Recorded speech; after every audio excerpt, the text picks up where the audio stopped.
Понедельник. Вот такие вот у нас сегодня волночки. Вчера были, кстати, сильные волны. Вчера море не снимал, вчера я не смог даже покупаться, но вчера мало покупался, потому что это опасно было реально. Очень жарко сейчас, на солнце за 40 далеко днем.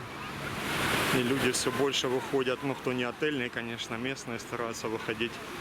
Когда уже солнце практически село, на море только выходят, потому что днем на солнце просто нереально, очень жарко.